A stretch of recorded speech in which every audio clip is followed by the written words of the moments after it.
Kesetiaan itu juga perlu. Pertanyaan bagi kita dan saudara kita renungkan, refleksikan bersama. Apakah kita sekarang ini sudah setia? Beberapa hari yang lalu istri saya bermimpi, ada 2 mimpi. Yang pertama mimpi yang buruk, karena mimpinya itu ada anggota keluarga kami yang mengalami kecelakaan. Saya tidak perlu sebut namanya. Kemarin dia mimpi lagi. Ini luar biasa mimpinya, dan ini menjadi doa dan iman kita. Mimpinya adalah bahwa ada seorang yang tidak dikenal, kita tidak kenal ini, bukan jemaat kita, bukan saudara atau bukan siapapun, tidak kenal sama sekali, datang ke gereja kita. Ini mimpi. Semoga ini menjadi doa dan kita minta. Tiba-tiba datang ketemu dengan Pak Gembala dan dia berkata, Pak Pendeta, saya bingung. Saya punya uang 80 juta. Saya bertanya dalam hati, ini uang mau saya kemana?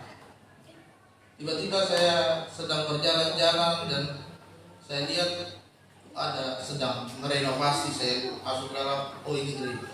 Akhirnya orang ini kasih 80 juta. Ini saya sumbang buat pembangunan gereja. Setelah itu pergi. Orangnya nggak kelihatan, nggak ketemu sama sekali. Ya, artinya saudara, tahun ini pasti renovasi gereja kita selesai. Amin. Ya, amin. Iya dong. Ya. Ini butuh doa dari saudara. Bukan doa gembala saja. Kalau saudara tidak pernah berdoa buat gereja kita, ini nggak bakal selesai. Tapi kalau saudara berdoa supaya gerejamu semakin diperbaiki, tahun ini selesai. Amin. Kita buka kita. Matius 25 ayat 1 sampai 13. Kita belajar dari kisah seorang gadis yang sedang menanti kedatangan mempelai laki-laki. Tolong orang tuanya dulu dibawa ke sekolah minggunya. Ini harus sudah mulai ditertibkan anak-anak yang dulu.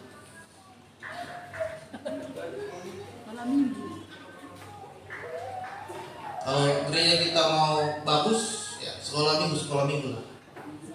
Matius 25 kita baca secara bergantian. Saya baca ayat pertama, saudara ayat kedua sampai dengan ayat ke-13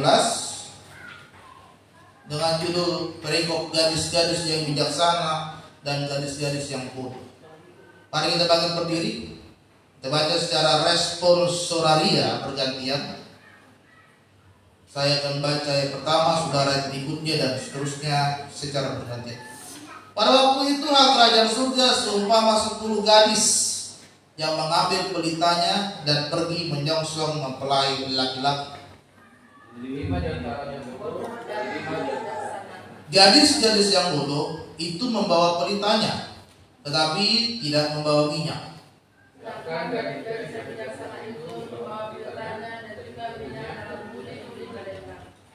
Tetapi karena mempelai itu lama tidak datang-datang juga, mengantuklah mereka semua lalu tertidur.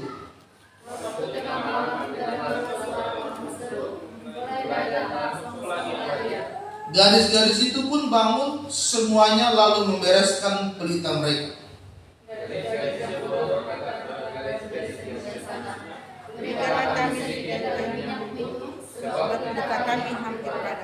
Tetapi jawab gadis-gadis yang bijaksana itu, tidak, nanti tidak cukup untuk kami dan untuk kamu.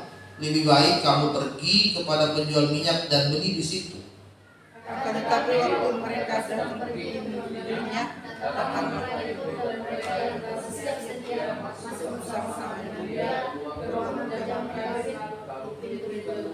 kemudian datang juga gadis-gadis yang lain itu dan berkata, Tuhan, Tuhan, bukakanlah kami pintu.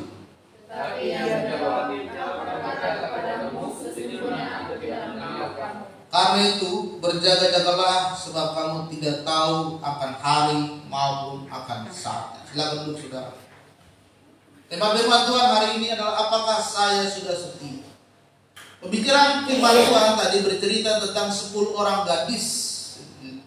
Tetapi dibedakan, ada gadis yang bodoh, ada yang gadis bijaksana. Bodoh dan bijaksana di dalam Alkitab bukan berbicara tentang kepintaran ataupun kecerdasan, tetapi berbicara tentang hatinya kepada Tuhan. Karena perumpamaan ini bilang perumpamaan tentang kerajaan surga. Ya. Perumpamaan tentang kerajaan surga. Ada 10 gadis, 10-10-nya gadis ini, saudara, firman Tuhan katakan mereka membawa pelita. 10-nya bawa pelita.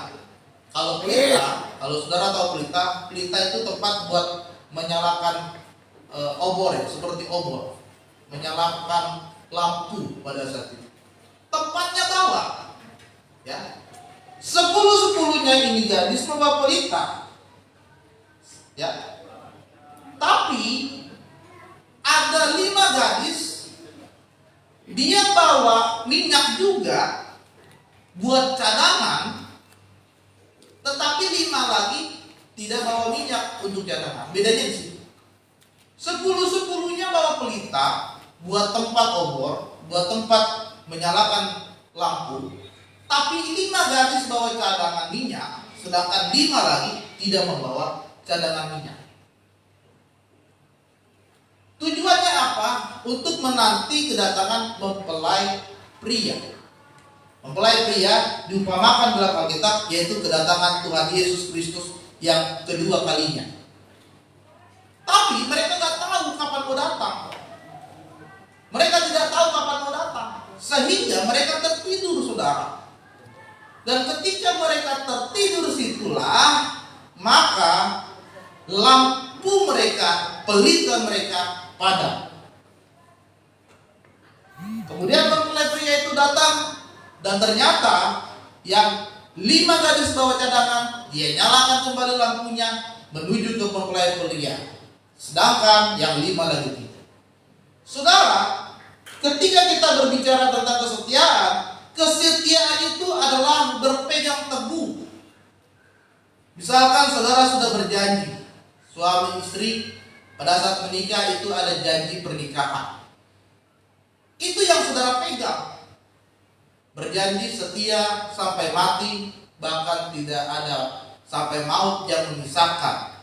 Itu yang saudara pegang, itu namanya setia. Sehingga apapun alasannya tidak boleh suami istri itu berpisah, bercerai. Sirang kalau orang Batak bilang. Sirang agama, sirang pengadilan, sirang adat, sirang semuanya. Jadi setia itu berpegang teguh pada janji kita. Berpegang teguh pada pendirian, taat, tetap kepada keteguhan hati itu setia. Ya. Itu yang dinamakan setia. Kalau saudara hari ini hati saudara tertuju kepada Tuhan, terus tertuju kepada Tuhan. Kalau hari ini imanmu tetap tertuju kepada Yesus, tetap tertuju kepada Yesus. Jangan sampai saudara pindah iman, jangan sampai saudara pindah agama, jangan sampai saudara menjual Yesus saudara karena alasan apapun. Karena pacaran, karena pasangan, karena harta, karena jabatan, karena popularitas, ataupun itu, saudara tinggalkan iman saudara. Setia itu tetap teguh, taat pada pendirian dan janji saudara. Penelitian di salah satu universitas di Finlandia, saudara, menyatakan bahwa ternyata laki-laki yang setia itu adalah laki-laki yang memiliki tingkat kecerdasan yang tinggi. Ya, ini penelitian loh. Jadi suami-suami yang masih setia sama istrinya sampai berpuluh-puluh tahun, dia termasuk suami yang pintar atau suami yang cerdas. Si Lampot ketawa. Ini penelitian. Sudah dilakukan penelitian di Finlandia. Tetapi suami yang selingkuh, suami yang bercerai dengan istrinya, dia punya tingkat kecerdasan di bawah rata-rata. Makanya kalau cari pasangan, tes dulu IQ-nya. Saya tanya istri saya, kenapa sih kamu mau menikah dengan saya? Saya jadi guru, waktu saya menikah jadi guru honor, cuma 800.000 sebulan. Guru honor loh saudara, belum sekarang ya. 15 tahun yang lalu saya masih luntang lantung hidup saya. Istri saya, bapaknya pensiunan Pertamina di Dumai, sudah golongan tinggi.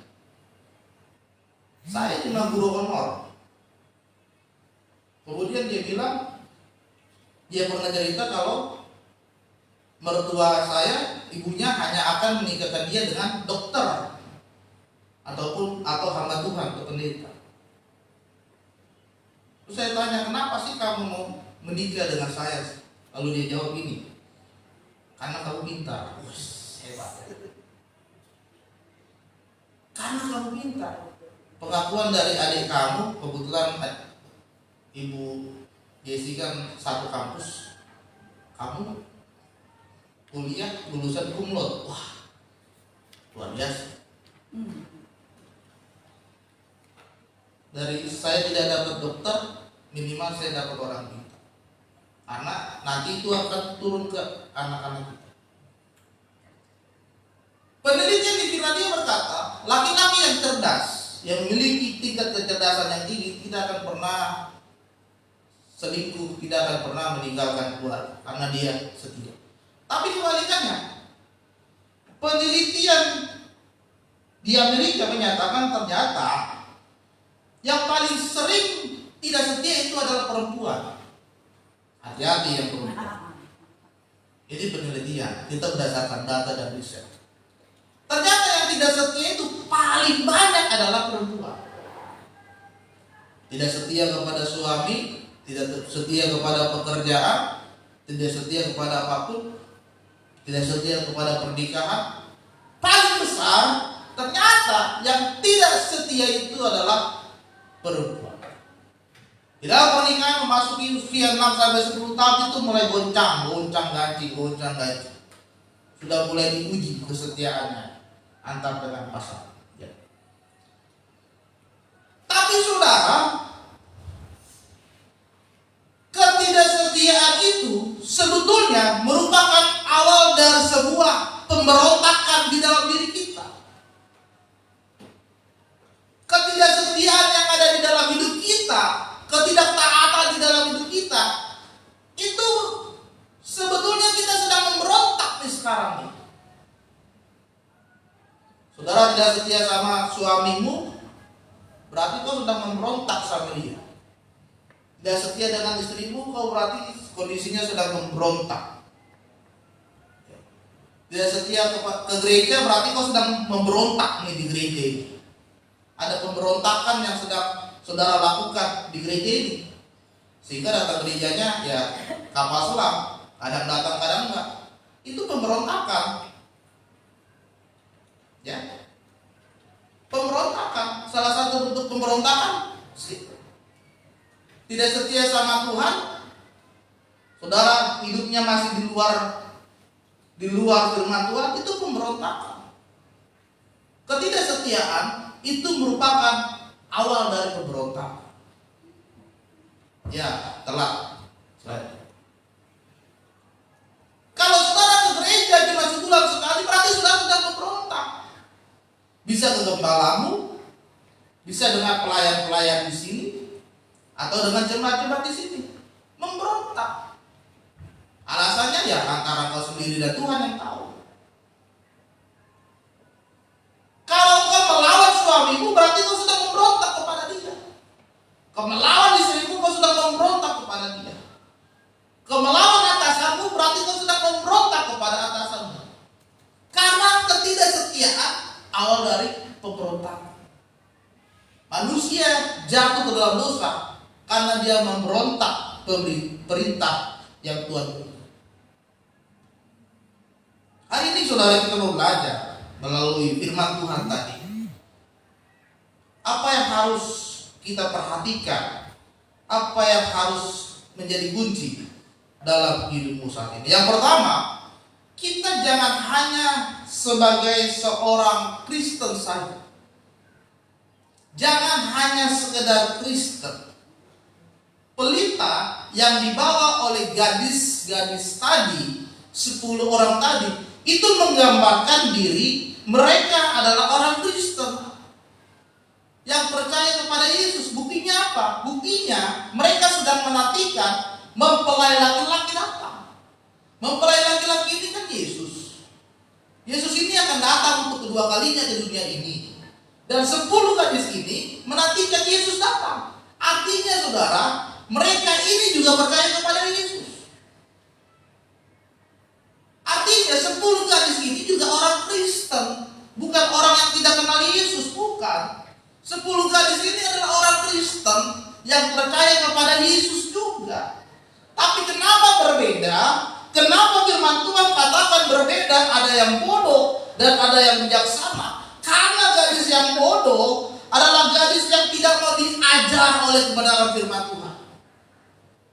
Tetapi gadis yang bijaksana adalah mereka yang mau mendengar dan melakukan kebenaran firman Tuhan. Itu bedanya. Sama-sama orang Kristen, saudara. Tapi yang satu tidak mau diajar. Firman Tuhan yang masuk itu mental. Masuk kiri, keluar kanan. Masuk kiri, keluar kanan. Masuk kiri, keluar kanan. Kemarin hari Kamis saya marah habis-habisan sama murid saya di sekolah. Hari Senin mereka sudah ujian sekolah, masih banyak yang bolos. Marahin mereka. Berkali-kali dibilang, kalian ujian sekolah, jangan lagi bolos, jangan lagi buat masalah. Tetap masuk kiri keluar kanan, masuk kiri keluar kanan, masuk kiri keluar kanan. Kenapa? Karena itu tadi, mereka tidak mau diajar oleh firman Tuhan. Karena hatinya masih keras. Kalau orang Batak bilang juhul. Hatinya masih keras. Kalau orang masih keras hati, mau kita nasihati sebagaimanapun, gak bakalan bisa berubah. Kecuali azab dari Tuhan, baru berubah. Kecuali kutuk diberikan Tuhan, baru berubah. Jangan sampai seperti itu, saudara. Jangan sampai Tuhan berikan dulu saudara sakit, bencana, kecelakaan, kerugian, baru saudara bertobat. Jangan. Orang yang bodoh adalah orang yang tidak mau diajar oleh firman Tuhan. Tapi orang bijaksana adalah orang yang mau mendengar dan melakukan firman Tuhan. Perhatikan itu dalam hidup kita masing-masing. Gadis yang bijaksana menggambarkan orang Kristen yang sejati. Tetapi gadis yang bodoh menggambarkan orang Kristen KTP. Kristen tanpa pertobatan. Di KTP-nya saja agamanya Kristen, tapi kelakuannya tidak melambangkan Kristus. Masih suka main judi, masih suka mabuk, masih suka merokok, narkoba, masih suka nipu orang, masih suka selingkuh dan berzina. Itu Kristen KTP. Kristen KTP adalah orang yang belum menerima Tuhan Yesus sebagai Tuhan dan Juru Selamat sesungguhnya di dalam dirinya sampai saat ini. Ya, saya tahu Tuhan saya Yesus, tapi dia nggak kenal Yesus itu lebih dalam lagi. Dia tidak mengenal siapa sosok Kristus di dalam hidupnya, sehingga dia tidak mengalami pengenalan, pertemuan dengan Yesus itu sendiri. Orang Kristen KTP itu saudara, orang yang tidak memiliki rasa hormat, tidak memiliki rasa takut kepada Tuhan, selalu bergairah melakukan dosa, serta bangga atas dosa yang dia lakukan. Gak ada rasa hormat, gak ada rasa takut sama Tuhan, maunya berbuat dosa, bangga lagi berdosa. Saya pernah nonton video suaminya ketahuan selingkuh sama istrinya. Sini gak ada ya? Gak ada yang ngaku. Tapi malah suaminya yang lebih galak daripada istrinya. Padahal yang selingkuh suaminya. Digerebek di hotel, dia bawa saudaranya. Kamu selingkuh ya, bawa istrinya. Ternyata suaminya malah lebih galak, lebih marah lagi kepada istrinya. Emang kenapa kalau saya selingkuh? Begini kamu sih di rumah begini. Bangga atas dosa yang dia lakukan. Oh ya, saya dapat duit nih, banyak nih. Ayo kita makan. Habis dari mana? Habis menang judi online. Wah, bangga.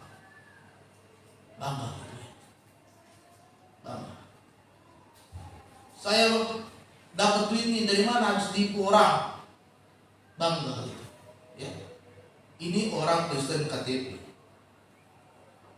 Gak ada rasa hormat, gak ada rasa takut kepada Tuhan dalam hidupnya.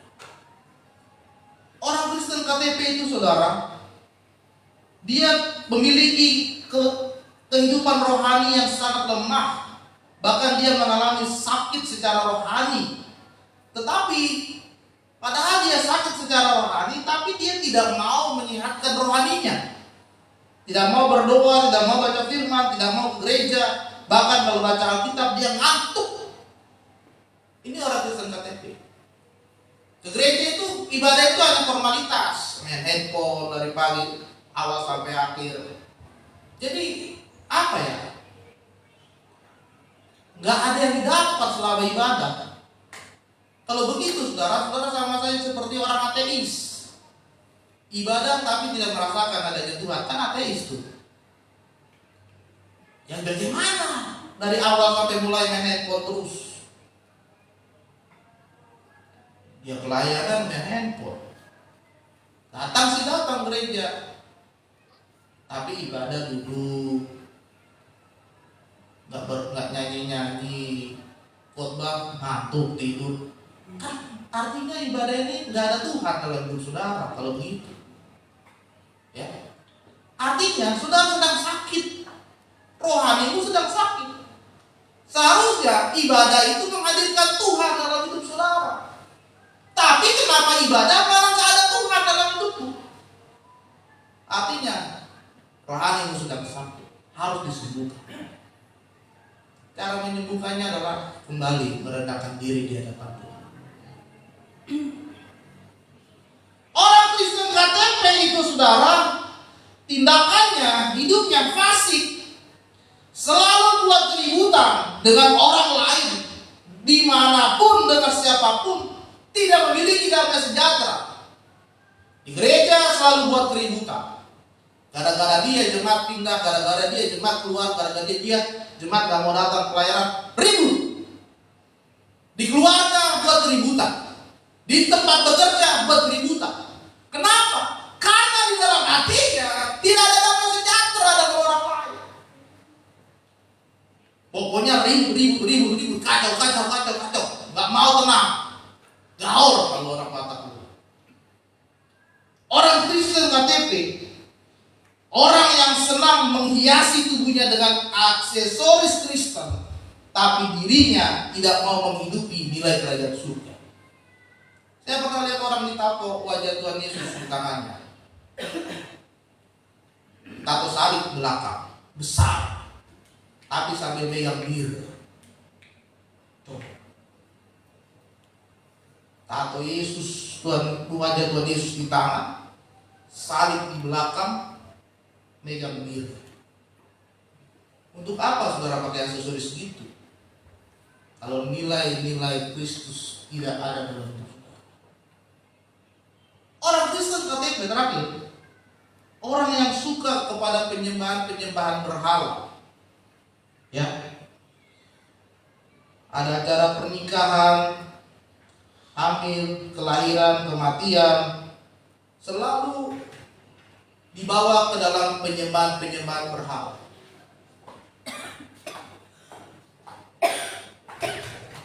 Selalu dibawa kepada penyembahan berhala. Dia sudah Kristen, betul dia sudah Kristen, tapi masih percaya kepada kepercayaan nenek Minggu kemarin salah satu murid kami mereka izin ke Kalimantan mau perayaan Cap Gome 50 setelah Imlek, mau sembahyang di sana. Dia Kristen, betul dia sudah Kristen, tapi masih percaya kepada tahayul, nenek-nenek moyang, penyembahan berhala. Nah, saudara dikasih dalam nama Tuhan, ini adalah orang yang hanya sekedar Kristen. Ya. Sama seperti 10 gadis itu. Mereka bawa pelita, betul. Tapi ada 5 gadis yang hanya sekedar membawa pelita. Jadi saudara, hari ini janganlah kita hanya hidup sebagai seorang yang hanya sekedar Kristen KTP. Tapi hari ini hidupmu harus engkau hadirkan Yesus. Yang kedua, dari pembacaan firman Tuhan tadi adalah tidak adanya persiapan yang kita miliki saat ini. Tadi firman Tuhan katakan saudara, 5 gadis itu membawa cadangan minyak, ditaruh ke dalam buli-buli itu tempat minyak. Tapi ada 5 gadis juga, mereka gak bawa cadangan minyak. Artinya saudara, ada 5 orang yang tidak membawa persiapan untuk bertemu dengan Yesus. Dia tidak bertekun sampai akhir. Dia merasa apa yang dia lakukan saat ini itu sudah cukup. Padahal menunggu kedatangan Tuhan Yesus itu kita gak tahu kapan datangnya. Bisa saja tahun depan atau bertahun-tahun. Tapi kita merasa saat ini yang kita lakukan sudah cukup. Ada orang merasa, sudah cukuplah jadi orang Kristen, percaya Yesus. Sekali Yesus tetap Yesus, seperti lagu Ibu Gemala tadi ya. Ya sudahlah, karena saya sudah cukup jadi Kristen, ya udahlah, gak perlulah saya kebaktian di gereja. Akhirnya gak gereja nih.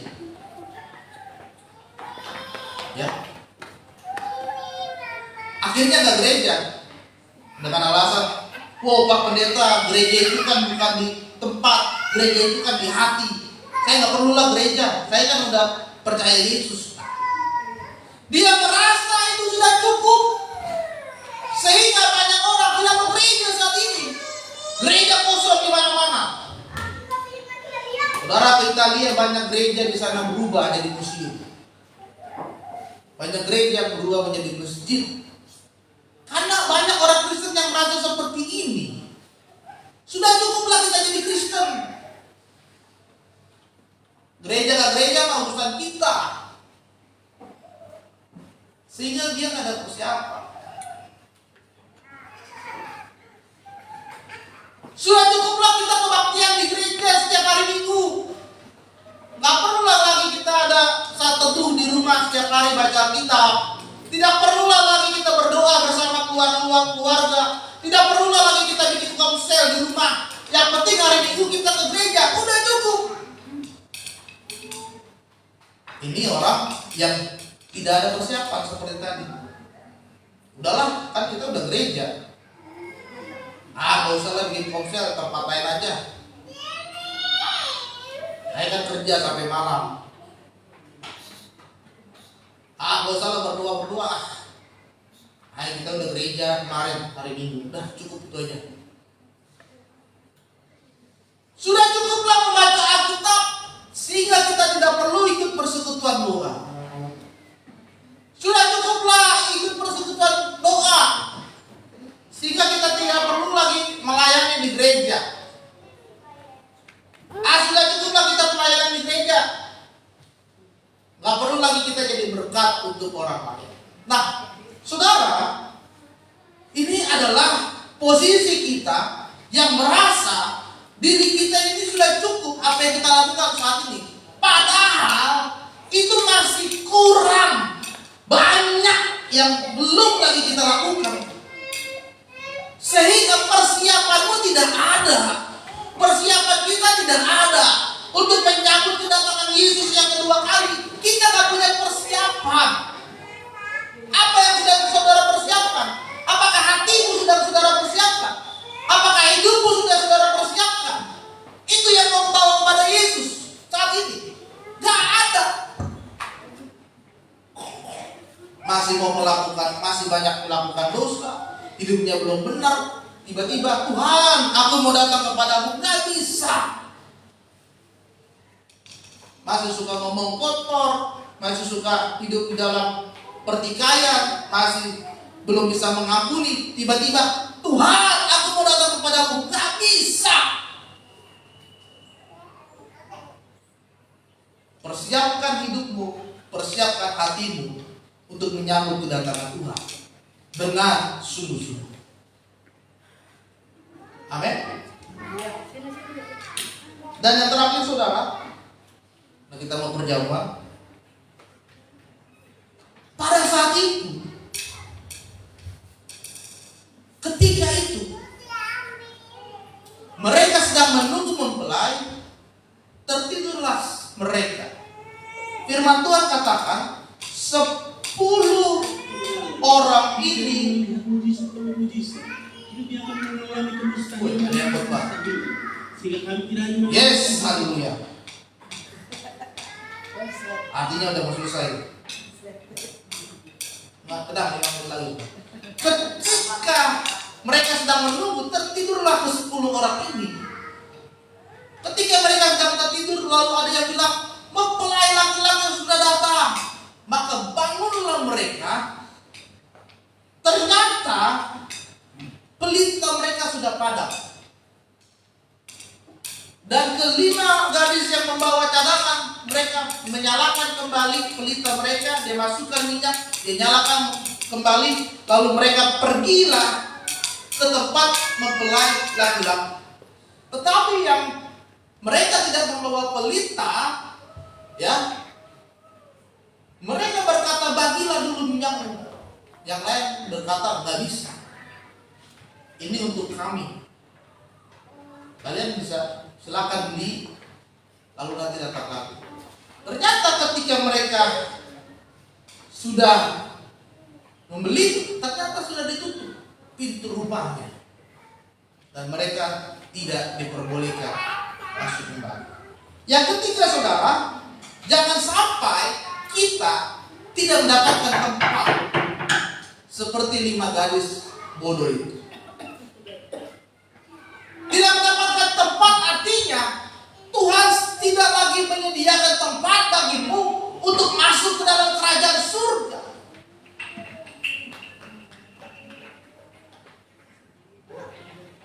Tuhan sudah menutup pintu bagimu untuk masuk berkumpul bersama-sama dengan Dia.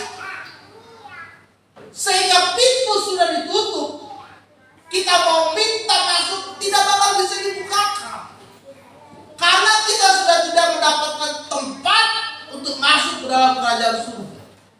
Saudara terkasih dalam nama Tuhan, di Yesaya 1 ayat 28 berkata, para pemberontak, para orang berinasa, orang berdosa itu akan dibinasakan bersama mereka yang meninggalkan Tuhan akan dimusnahkan. Yesaya jelas berkata, pemberontak, orang berdosa itu dibinasakan. Orang yang meninggalkan Tuhan itu akan dimusnahkan.